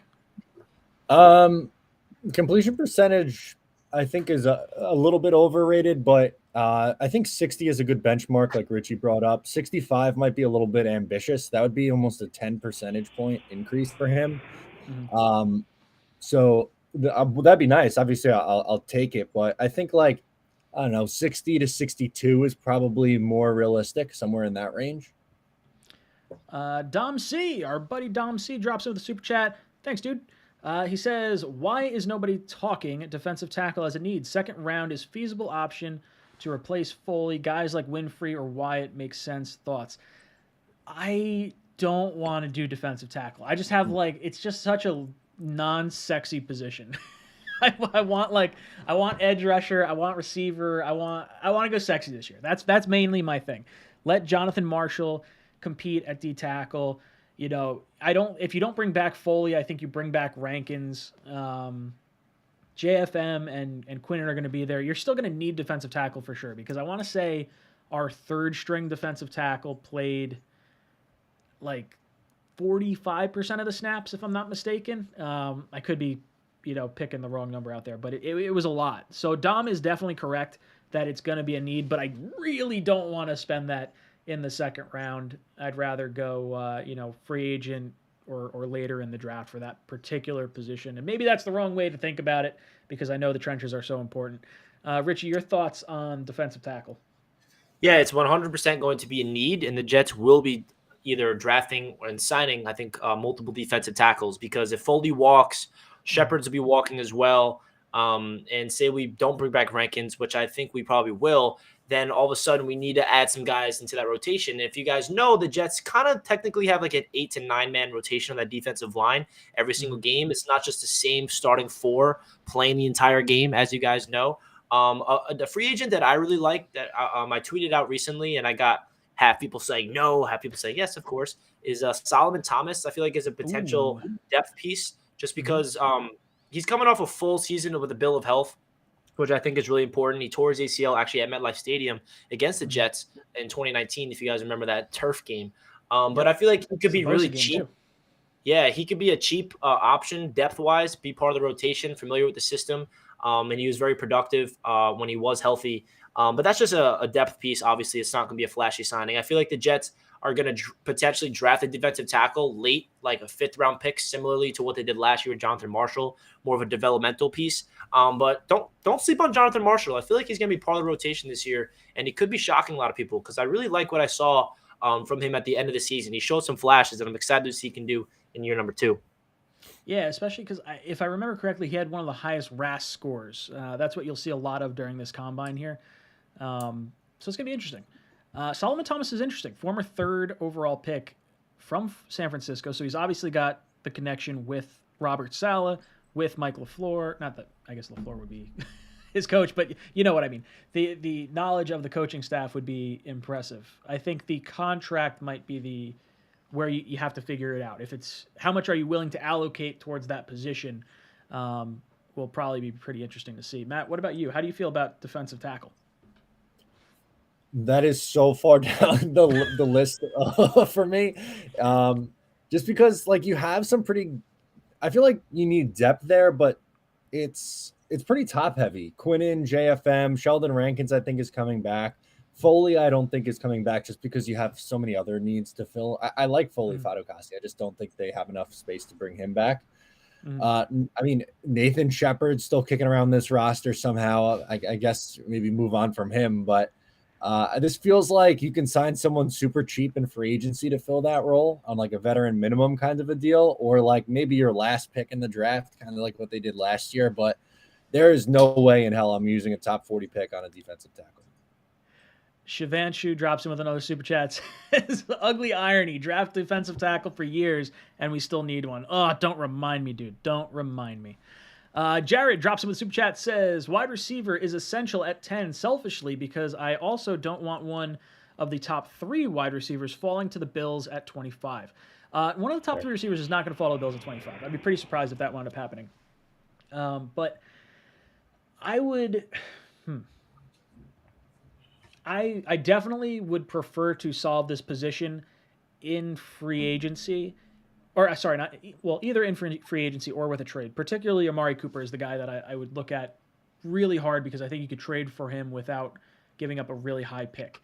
And we could absorb the cap hit with him now, and I don't think the Jets are going to be a premier location for free agents. So I'm not as banged up about using a lot of salary cap space on him. As far as receivers go, I don't think it's a lock to take one at 10, but if some guy goes into the combine and just blows the doors off, like if Treylon Burks winds up running 4.3 or something crazy, or jumps out of the gym, then yeah, go ahead, pull the trigger. I think you'll get the top wide receiver at 10 unless Atlanta trades Ridley. So, Richie, your thoughts on receiver at 10?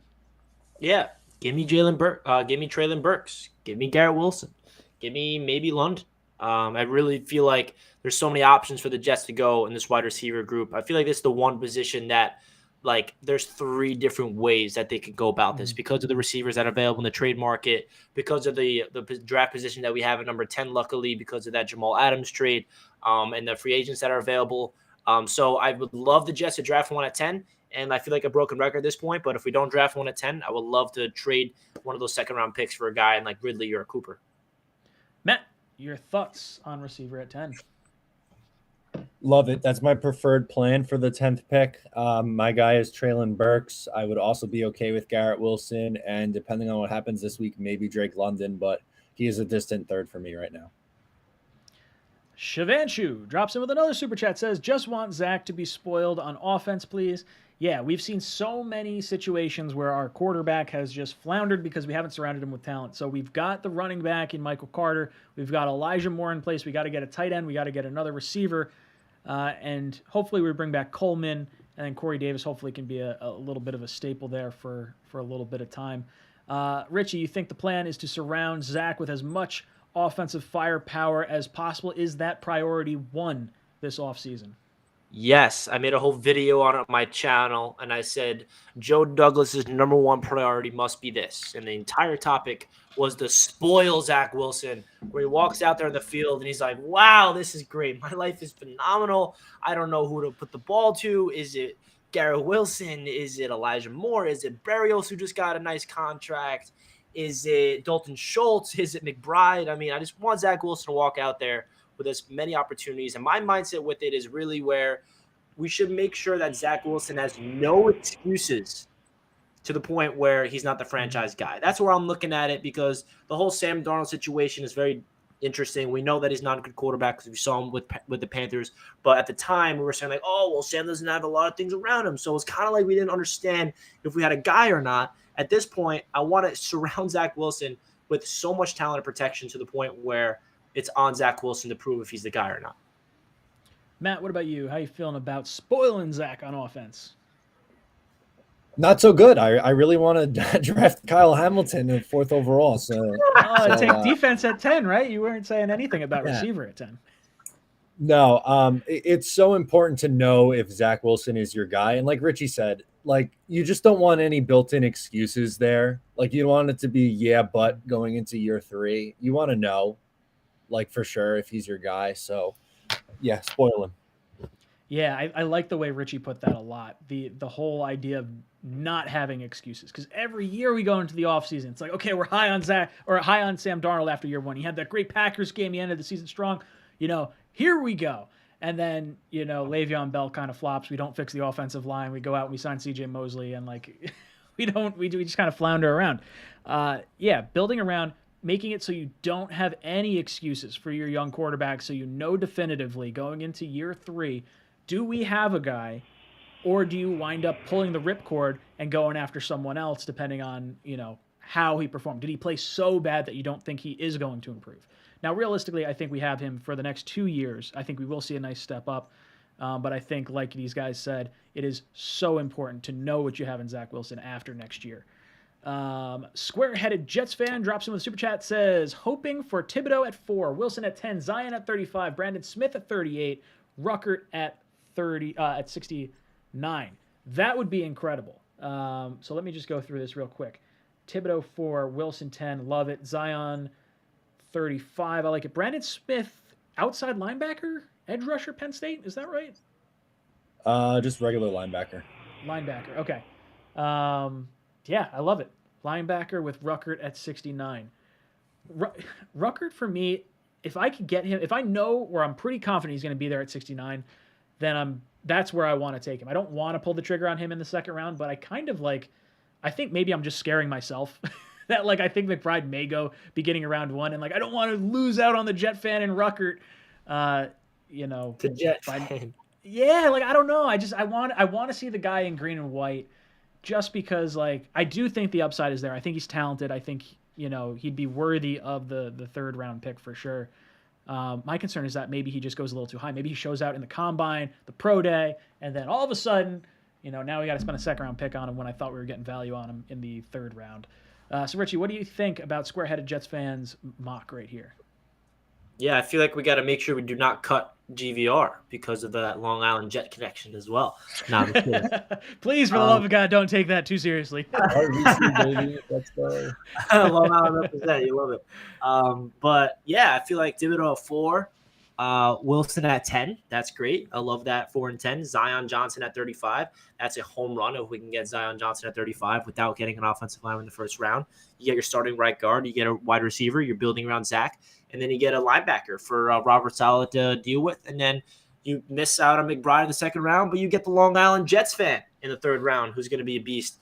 In all seriousness, no, Jeremy Ruckert's going to be a beast. I feel like he's one of the most slept-on tight ends in this draft class, and I'm really excited to see where he goes. Hopefully he's to the Jets, but we'll never know until April, whatever. So I like this hypothetical scenario for sure. Matt, your thoughts on this mock draft? I like it. I don't think Ruckert makes it to the third round, though. I don't know if that's a hot take or not, but I feel like... No, I'm feeling the same way. I don't know. I think he's the second tight end off the board, and I feel like he can go in the top 50. Yeah, that's the concern, I think. I think we probably need Weidemeyer to show out a little bit at the... I don't know if he's at the combine. I haven't paid attention to him I don't know if specifically. fans want him. It doesn't seem like anyone wants him. It feels like it's McBride, Ruckert, and then Jake Ferguson, just because those are the guys that were on our Senior Bowl roster. But there's something to be said for our defensive-minded head coach going against a tight end that he has to defensively game plan for. I think there's more than just the guys on our roster. I would say looking at the guys on our roster is definitely a good first step for sure, or that were on our roster. Matt, did I get your thoughts on this lineup here? I know you were saying Ruckert, but I don't know if you mentioned the other guys. Oh, the rest, the rest I think is fine. I like Brandon Smith a lot. I think his stock is gonna rise this week. He was kind of right around a top 40, and then I feel like he dropped a little bit, but I think his athleticism is gonna show this week. Mutt Files drops in with a super chat. Thank you so much, Multivitamins. He says, hey, 3 guys I was wondering would be an option to trade for. First, C.J. Henderson. Second, Josh Allen, the defensive end down in Jacksonville.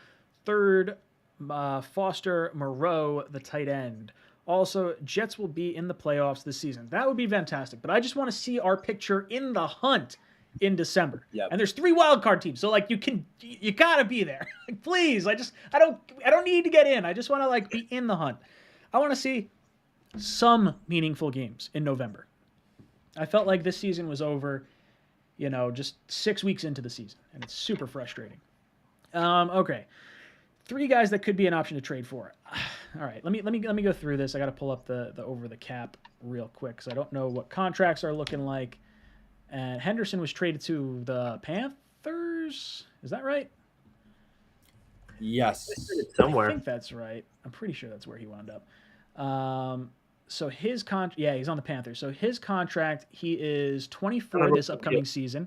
So 24 and 25 years old. If traded, his salary cap hits would be 2.5 and 3.5 million dollars. So what are you going to be giving up for a former top 10 overall pick that was just traded?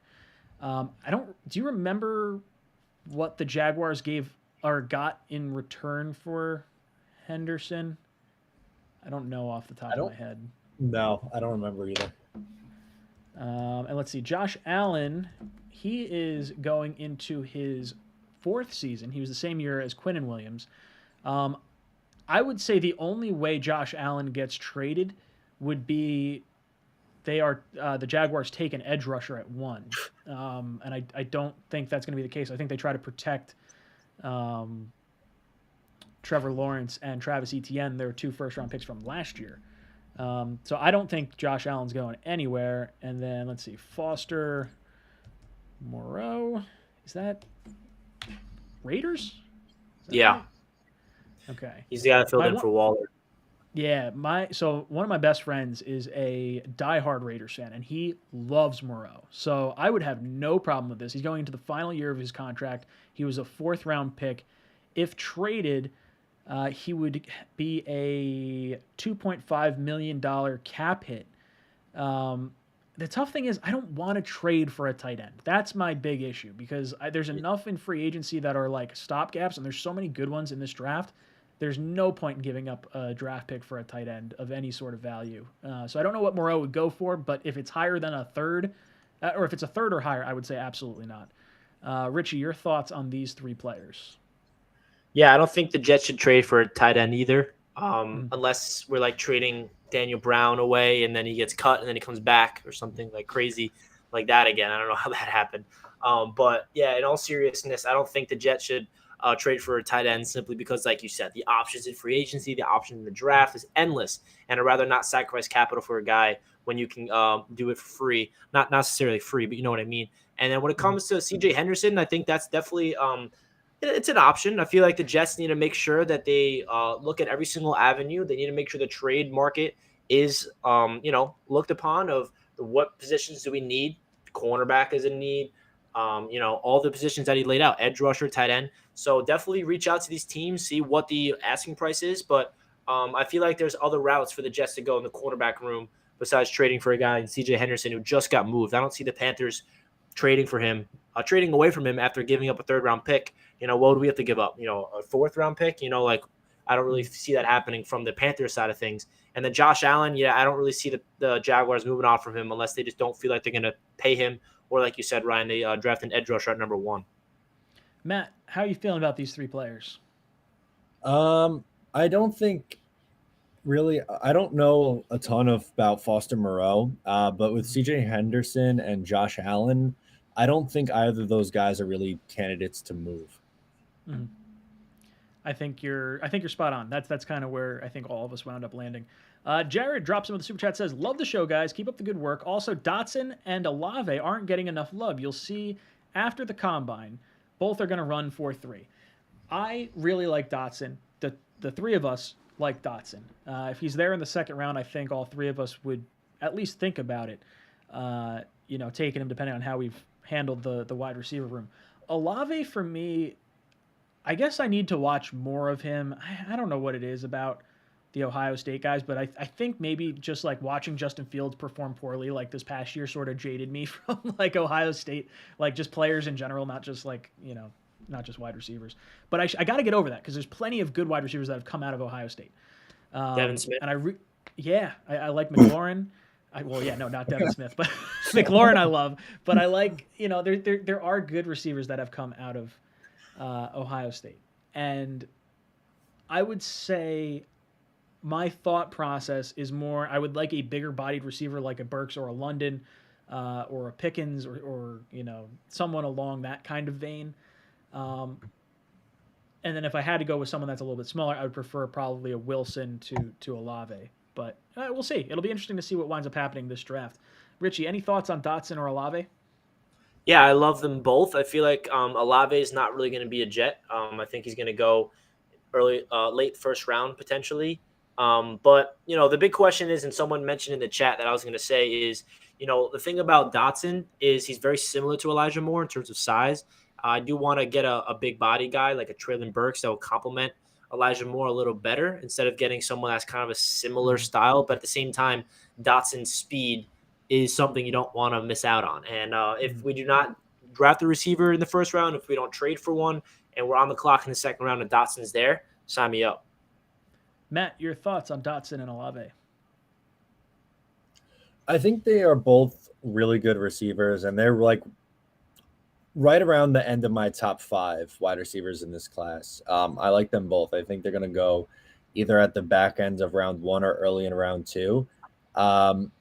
I like Olave a little bit better than Dotson. I think Olave is more NFL ready based on just what he did at the collegiate level, but Dotson's a good prospect too. I don't really see either of these guys as Jets. I think you're probably more likely to see one of the bigger names if they're gonna draft somebody. But I think they're pretty solid prospects. Austin Berry drops in with a super chat. Thank you so much, Austin. He says, I've been saying this. Wilson is the number 1 wide receiver. We're kind of at a weird impasse of Traylon Burks feels like the Deebo Samuel. He's the bigger body receiver that's going to be different from what we have on the roster. But I think all of us feel like Garrett Wilson is a very good wide receiver. He could be wide receiver 1B or wide receiver 2. I don't think you can go wrong with really any of these 3 guys, depending on what your cup of tea is. It's all, in the eye of the beholder, if you will. I saw this earlier in the chat. June Smith says, dream scenario, trade for Ridley, sign Njoku, Marcus Williams, Justin Reed, Stephon Gilmore, and draft Thibodeau, Kenyon Moore, McBride, and Watson. Yeah, that would be incredible. But what are you getting Ridley for? Are you giving up a second-round pick in this scenario, and you're saying Watson's the third-round pick, I think? That would be what it looks like. Yeah, look, I would sign up for this all day and twice any day of the week. Richie, your thoughts on this dream scenario? Yeah, so we get our tight end Njoku, who pairs up with McBride, so the tight end room is solved. We throw the bag at Marcus Williams. We get a nice safety, and Justin Reed as well. Stephon Gilmore, that's a veteran corner that will come in here and, he's definitely got a lot of juice left in the tank. He was one of the best corners in the NFL at one point. And then getting Kenyon Moore starting right guard. I mean, you really just fill all the holes of need in this scenario. So, I mean, how can you say no to this? Matt, your thoughts on this dream scenario by June Smith? I think it's pretty solid. I'm not a huge Njoku fan. I think he's a little bit overrated. I think there's a lot of potential there, but he hasn't really proved enough. He's been a little too inconsistent for my taste. So I wouldn't necessarily call him like my dream scenario, but if the Jets came away with this group, it's hard to be disappointed. So I got 2 comments that are close in the same vein with one another. Brian Regan says, never really got an answer to the question, best pick at number 4 if Ickey, Thibodeau, and Hutchinson are gone. You all agree Neal, he is not a run blocker, seems like an expensive insurance option for Becton. It seemed like Matt was a little more on board with Neal than maybe Richie and I were. But then it follows up with Nick. Nick says, what should the Jets do if they sign, let's say, James McDaniels, a Laken Tomlinson, basically a guard in free agency, and then both edge rushers are drafted before the 4th pick. So you're not looking at Ekwonu or Neal at this point. I think this is a situation where you have to look at one of Sauce Gardner or Kyle Hamilton or trade down. Those are the 3 options, and I'd probably, if I had to rank them, depending on how far back you're looking to go, I don't know if it would be Sauce or trade down for me first. It probably depends what the compensation is. And then I would say Hamilton, if you can't trade down, would be my pick. Richie, your thoughts on what the Jets should do if we solve guard in free agency? Yeah, I think this is like the only scenario where I'll be okay with the Jets taking Hamilton. But at Mhm. the same time, I would not be shocked if the Jets take an edge rusher here, like that they Mhm. fall in love with, like a Jermaine Johnson, or maybe, Walker they fall in love with, or Karlaftis. I mean, you never know because it's such a big need for this defensive line, and they're just basing on the board. And it does stink if they try to trade back and then get an edge rusher. That's obviously that's smarter for them to do. But if this is the scenario, this is my biggest question of like what the hell is going to happen. I can tell the Jets fans in the chat are asking the same question. It's really interesting, and I feel like the free agency is really going to answer these questions. So if the right guard is solved in free agency, and then we're going into the draft, and both the edge rushers are gone, it's either they take the best next edge rusher on their board, or they go best player available, which is Hamilton or Sauce, in my opinion. So, Matt, I want to get your thoughts real quick, and then I'll jump over to Terrence's super chat. What do you do at 4 if both edge rushers are off the board and you solved guard in free agency? I would say either Karlaftis or Johnson, whichever one of the two you like better. Maybe Sauce Gardner at 4, but I think I guess ideally trade back. But if trade back is not an option, then I would say whichever edge you like better between Karlaftis or Jermaine Johnson. Terrence drops in with a super chat. Terrence says, why not just go the 2010 Pats route and draft McBride and Ruckert? Just not a fan of giving Schultz the bag. Spend money elsewhere like Williams. Matt, I'm going to ask you to jump over to 2 weeks ago stream. We're going to pick some qualifiers from that. And let's see. So why could you go the route of drafting 2 tight ends? I think you definitely could, but I don't think I would go where you would need to go for these guys. You'd either have to spend both seconds on them or a second and a third on McBride and Ruckert. So I wouldn't do that. But if you wanted to, say, go with McBride at the top of the second and then maybe look for someone in like the 4th or 5th round, I think that's fine with me. But I would prefer a vet paired with a veteran. I kind of like the idea of having someone like a George Fant, draft a Mekhi Becton, sign Corey Davis, a draft an Elijah Moore, bring in Tevin Coleman, draft Michael Carter, like that kind of dynamic that they have going of young guy, old guy. No, I shouldn't say young guy, old guy, but young guy, vet guy. Richie, what are your thoughts on going the Pats route and double dipping at tight end? Yeah, I agree. I think the 2 positions that are the biggest need for the Jets, I want them to do exactly what you just said, is sign one of free agency and draft one, which is both a safety and a tight end. I would love both starting safeties to be a brand new duo of a free agent and a safety from the draft, whether that's in the 2nd, 3rd, 4th, maybe in 1st. And then same with the tight end. I think, Schultz is a guy that I would like to throw the bag at, but it's obvious that it's not guaranteed that he becomes a Jet. We become enamored by all these top free agents, and most likely he doesn't even want to come to the Jets. So then you got to go to plan B, and there's other tight ends in the market that you can potentially sign for less money, and you can bring in a vet, and then you draft one in the 2nd round. So when it comes to drafting 2 tight ends, though, going the Patriots route, the inexperience is something that I feel like would not be good. I feel like they would also have to get a veteran that's like really cheap in order for this to work, like maybe like another version of Tyler Croft, which kind of was terrible. So I don't know how that's going to work. But the only way you can survive with 2 rookie tight ends is if you have some type of veteran in the building that can make sure that they're grounding themselves, because relying on 2 inexperienced rookies is never a good thing. Jared drops in with the super chat, says, we are underestimating how much the staff values character, work ethic, etc. versus talent. Will they pass on talent for their player blueprint? This is interesting. So we have targeted captains. That is generally how we wind up drafting. It's guys that are leaders of their college teams that we try to bring in and try to, fix up the internal chemistry within the locker room. I do think that the Jets will scratch players that are talented off their list because they don't have their player blueprint for sure.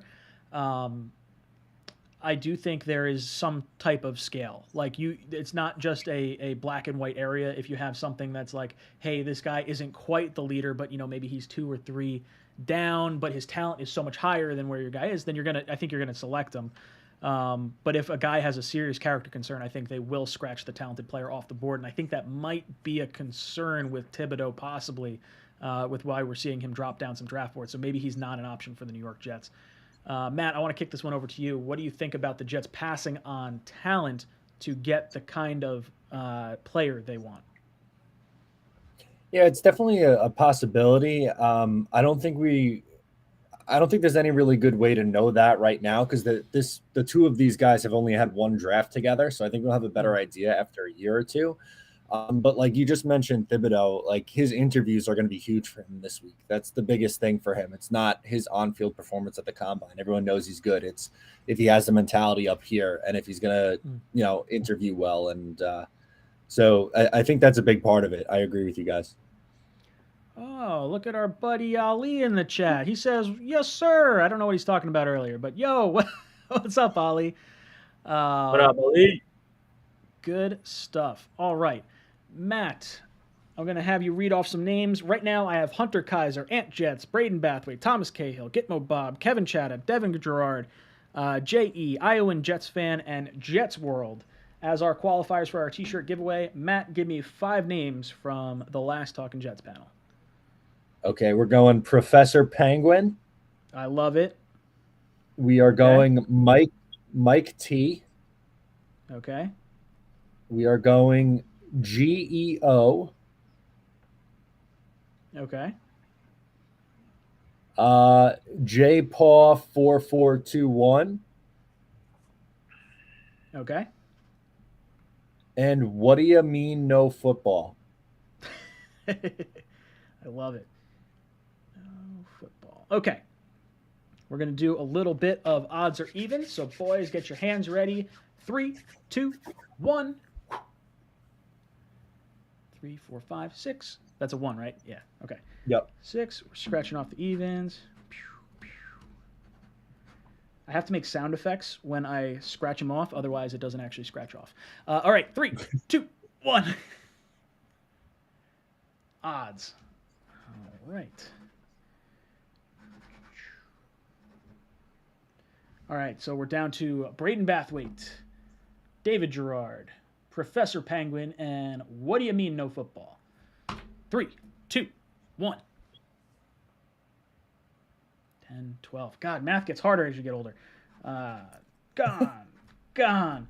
All right, we're down to 2 more. Chat, give us a number. First number that pops up, and then the 3 of us will give our numbers as well. 3, 2, 1. 9, 10, 11.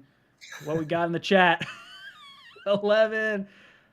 Emanon says Ryan can count to 21. Oh, shit. What did we have? Did we have an odd number or an even number? Plus a 6. 11. What did I just say? 17. I had 17 was the total? Yeah. All right. Whew, man, words are hard. All right, Braden Bathwaite, you are our t-shirt giveaway winner for tonight's t-shirt giveaway. So reach out to me on social media or Gmail or something like that, and I'll get your shipping information. I'll send you out a t-shirt. But guys, we have reached the end of our stream. I want to go around our panel, give our closing thoughts, and see what these guys are up to. Richie, thank you so much for jumping on tonight. Let these guys know where they can find you, and let us know what you got going on. Yeah, it's always a pleasure to be on the panel. I appreciate you reaching out to me, Ryan. Always a pleasure as well to interact with all the Jets fans in the chat. We have the best fan base in the entire world. I've seen a lot of people on Twitter say, like, there's no other community on in the NFL other than Jets fans on Jets Twitter, on Jets YouTube, on Instagram. We're just so passionate, and it really speaks volume to how awesome this fan base is. And I'm really thankful to be part of this community, meeting people like Ryan, like Matt, like everybody in the chat, like people who subscribe to my channel. It means a lot to me. It's so much fun just talking Jets, and pleasure to have you, pleasure to be on the show. And if you guys want to check out my content, you guys know where to find me at Jets Media, posting a lot of awesome stuff over there. I appreciate it. And Richie's and Matt's channels are down below in the description, so make sure you head over there and sub up if you have not subbed up. What the hell are you doing? You better sub up. Matt, any closing thoughts for us? Love talking with you guys. It's our time. Just like we said earlier at the top of the show, free agency a couple weeks, draft coming up. So ton of content going on at Matt O'Leary NY on all socials, Matt O'Leary NY on YouTube. Really appreciate it if you guys follow along. Austin Berry dropped in with a last-second super chat. Says, tight end, sign Hurst, Dwelly, draft McBride, Ruckert in the 3rd round. He's all sorts of tight end fired up. Thank you so much, Austin. Guys, it's been a lot of fun hanging out with you. My name's Ryan. This has been Talkin' Jets. I'll see you guys next week. This is Jets Talk signing off. Jets.